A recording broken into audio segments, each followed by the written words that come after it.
जाट, गुजर, ब्राह्मण, राजपूत, यादव, अहीर, ये क्या है? तो आओ इसे समझने का प्रयास करते हैं। बंधुओं, मैं चुनौती देकर एक बात कहता हूं कि इस देश में कुछ साल पहले तक ही किसी सरकारी गजट पर जातियां अंकित नहीं थी।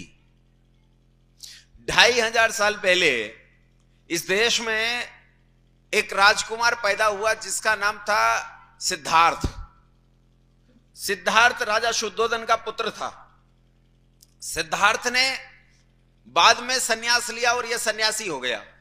अच्छा, सन्यास लेने का अधिकार किसे है? ब्राह्मण को। किसे है सन्यास लेने का अधिकार? पैदा किसके घर में हुआ था? क्षत्रिय के घर में था। क्या? क्षत्रिय। लेकिन क्षत्रिय होते हुए भी वो ब्राह्मण होकर सन्यासी हुआ। ब्राह्मण होकर सन्यासी हुआ। अभी 1000 साल पहले तक भी मैं कहता हूं दुनिया में भारत के किसी राज्य, किसी गणराज्य के गजट पर जातियां अंकित नहीं थी। वर्ण तो थे, ऊपर नीचे जाना आना तो था, इसमें कोई शक नहीं। जातियां कब बनी मैं बताता हूं। बंधुओं, 1835 में इस देश में एक गवर्नर आया। नाम सुना है? Lord Macaulay. खूब सुना है तुमने, नाम सुना है ना? लॉर्ड मैकाले नाम का एक गवर्नर आया और लॉर्ड मैकाले ने इस देश में आकर अपने पिता को पत्र लिखा। पूरे देश का सर्वे किया, बुद्धिमान आदमी था। सर्वे किया, डाटा कलेक्शन किया, अपने पिता को पत्र लिखा और पिता को पत्र लिखकर कहता है कि पिताजी, इस देश को गुलाम नहीं बनाया जा सकता। पिता ने कहा, क्यों गुलाम नहीं बनाया जा सकता? तो कहता है, इसलिए गुलाम नहीं बनाया जा सकता कि इस देश के भीतर इसकी जो शिक्षा प्रणाली है ना, वो शिक्षा प्रणाली इतनी मजबूत है, ऐसी चेतना शक्ति उसके भीतर है कि ये राष्ट्र बार बार मृत्यु के तट पर जाने पर भी फिर लौट आता है। ये ऐसा राष्ट्र है जहां पुरुष नहीं, स्त्रियां तक अपनी मातृभूमि के लिए ऐसा युद्ध करती हैं कि कल्पनातीत होता है। बंधुओं, इसके कई उदाहरण जो मैकाले कहता है हमारे इतिहास में बिखरे पड़े। तुमने कहानी सुनी है? एक कहानी सुनी है कि रानी कर्णवती ने राखी भेजी थी। किसे? अरे बोल पड़ो, किसे भेजी थी? हुमायूं को। कहानी क्या है मैं बताऊं? कहानी क्या है मैं बताऊं? इनके पिता का नाम, इनके पति का नाम था महाराणा सांगा। इसका नाम सुना है? महाराणा सांगा का। महाराणा सांगा का युद्ध हुआ किसके साथ? बाबर के साथ। और बाबर के साथ जो अंतिम युद्ध हुआ, आगरा के पास खानवा नाम की एक जगह है, वहां युद्ध हुआ। इसमें महाराणा सांगा के पास 2 लाख लोगों का लश्कर था। छोटी सेना नहीं थी। और इतनी ही बड़ी सेना मोटा मोटी बाबर के पास थी। लेकिन राजपूती तलवारों का सामना करने की हिम्मत बाबर के मुसलमानों के पास नहीं थी। जब सेनाएं आमने सामने आई तो बाबर की सेना के पांव उखड़ गए। महाराणा सांगा इतना भयानक तरीके से लड़े, इतने भयानक तरीके से लड़े, कहते हैं वो ऐसा भयानक योद्धा था, जब मैदान के बीच में उतरता था तो ऐसा लगता था जैसे प्रलय आ गई हो। बाबर को जब कुछ नहीं सूझा तो बाबर ने 2-3 काम किए। एक तो हमारे यहां एक बड़ी समस्या होती है गद्दारों की। कुछ गद्दारों को तोड़ लिया और अपनी ओर मिला लिया, और कुछ लूपहोल्स महाराणा प्रताप की सेना की उन्होंने प्राप्त कर ली। और दूसरा एक काम किया, उसने उन लोगों में धार्मिक उन्माद भरा। अपनी सेना को इकट्ठा किया, जब उसके पांव उखड़ गए तो उन्हें रोका और रोककर कहा कि यह युद्ध नहीं, जिहाद है, जिहाद अल्लाह की राह में किया जाने वाला जिहाद है मूर्खों। अगर इससे भाग गए तो जहन्नुम की आग में अनंत काल तक जलाए जाओगे, और अगर तुम इसमें लड़ते हुए मर भी गए तो तुम्हें जन्नत में 72 हूरें मिलेंगी। 72 हूरें मुसलमानों के लिए एक बड़ा लालच है। इसके लिए बम बांधकर कहीं भी फट सकते हैं।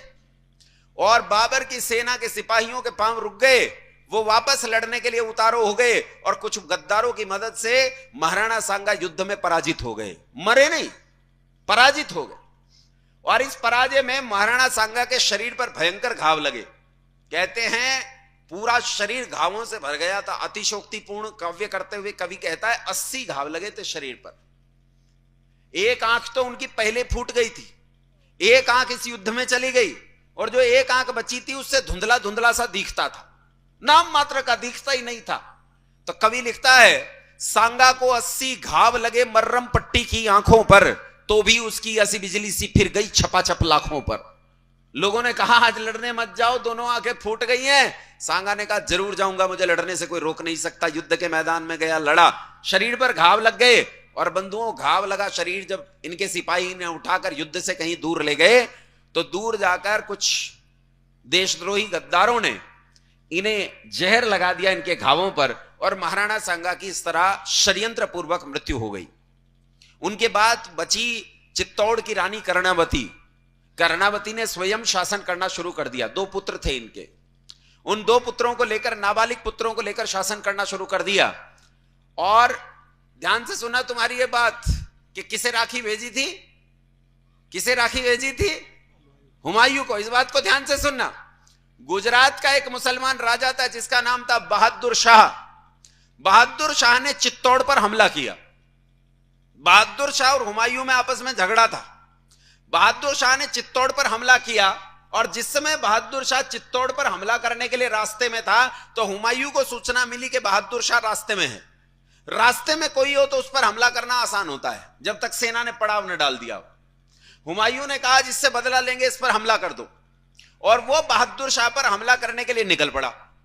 जब बहादुर शाह को यह सूचना मिली कि हुमायूं तुझ पर हमला करने आ रहा है, तो बहादुर शाह ने हुमायूं को पत्र लिखा, और पत्र लिखकर कहा कि रुक हुमायूं, तू और मैं तो बाद में भी युद्ध कर लेंगे, इस समय मैं विशुद्ध जिहाद पर हूं, और जिहाद के बीच में एक मुसलमान का दूसरे मुसलमान पर हमला करना गैर इस्लामिक है, तुझे मुझ पर हमला नहीं करना चाहिए, यह इस्लामिक नीतियों के खिलाफ है। हुमायूं ने कहा जफर बिल्कुल, बहादुर शाह बिल्कुल ठीक कह रहा है, और ये वहीं रुक गया।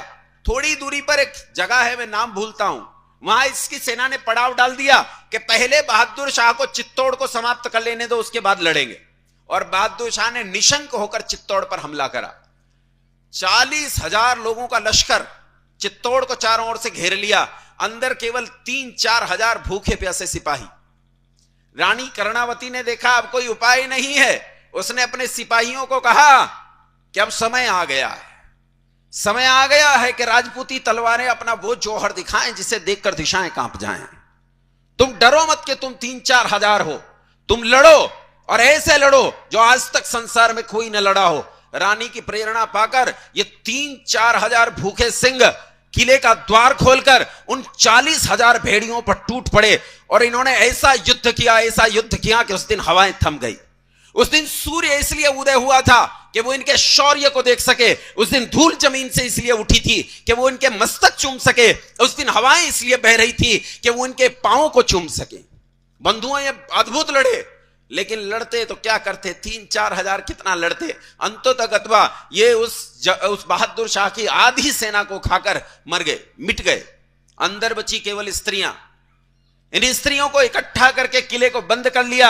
रानी ने एक भयंकर आग लगाई, सारी स्त्रियों को ललकार कर कहा कि पुरुषों ने अपना जौहर दिखाया, अपने पुरुषत्व का उन्होंने प्रदर्शन किया, अब हमें स्त्रीत्व का प्रदर्शन करने का अवसर है। आओ इस आग में कूदकर जल मरे के हमारे सतीत्व की रक्षा हो। और इन हजारों स्त्रियों ने इस धधकती आग में कूदकर स्वयं को स्वाह कर दिया। 9-10 साल की, 8 साल की बच्चियों से लेकर 70 साल तक की स्त्रियां इस धधकती आग में कूदकर जल मरी, भस्म हो गई, एक भी नहीं बची, सारी मर गई। और तुम झूठी कहानियां गाते हो, झूठी कहानियां गाते हो कि रानी कर्णवती ने किसे भेजा था? कोई हुमायूं को पत्र नहीं लिखा। अरे जिसके दादा ने उसके पति की हत्या की हो, भला क्या वो उससे सहायता मांगेगी? वो छत्राणी, वो स्वाभिमानी स्त्री क्या उससे रक्षा मांगेगी अपने स्वाभिमान को ठोकर मारकर? उसने कतई रक्षा नहीं चाहिए, और ना हुमायूं रक्षा करने आया, न इस कहानी का कोई औचित्य है। ये वामपंथियों की लिखी हुई झूठी कहानियां तुम पढ़ते चले आए। लेकिन इन सारी कहानियों को सत्य रूप में मैकॉले ने पढ़ा, और मैकॉले ने हिंदुस्तान के इस रौद्र रूप को देखकर जान लिया कि इस भारत को गुलाम बनाना संभव नहीं है। उसने पिता को पत्र लिखा, इस देश को गुलाम नहीं बनाया जा सकता। तो कहा था कि तो क्या गुलाम नहीं बनाओगे, वापस लौटाओगे? कहा ना, गुलाम तो बनाऊंगा। कहा फिर कैसे बनाएगा गुलाम? तो कहा मैं इस देश में वही करूंगा पिताजी जो आप करते हो। पिता ने कहा मैं तो खेती करता हूं भाई। तो कहा मैं भी खेती करूंगा। खेती कैसे की जाती है? पुरानी फसल के बीज नष्ट करने के लिए, रख दो बाद में जरूरत पड़ेगी दे ले। पुरानी फसल के बीजों को नष्ट करने के लिए किसान खेत में जुताई करता है और जुताई करके पुरानी फसल को पूरी तरह नष्ट कर देता है और उसके बाद उसमें वो नई फसल के बीज बोता है। तो कहता है मैं भी इस खेत में जुताई करूंगा, इस देश में जुताई करूंगा और इस देश की प्राचीन शिक्षा व्यवस्था को पूरी तरह बर्बाद करूंगा। मैकॉले के ये पत्र उपस्थित हैं। मैकॉले कहता है कि पिताजी, मुसलमानों ने 700 साल के शासन में भयंकर हमला किया, लेकिन उनका हमला केवल तलवार से था और तलवार के दम पर इस देश को जीता नहीं जा सकता है, जीतना संभव नहीं है। उन्होंने इस देश की शिक्षा व्यवस्था को मिटाने का तलवार के दम पर प्रयास किया, लेकिन शिक्षा व्यवस्था को तलवार के दम पर नहीं, बुद्धि के दम पर, कलम के दम पर मिटाया जाएगा।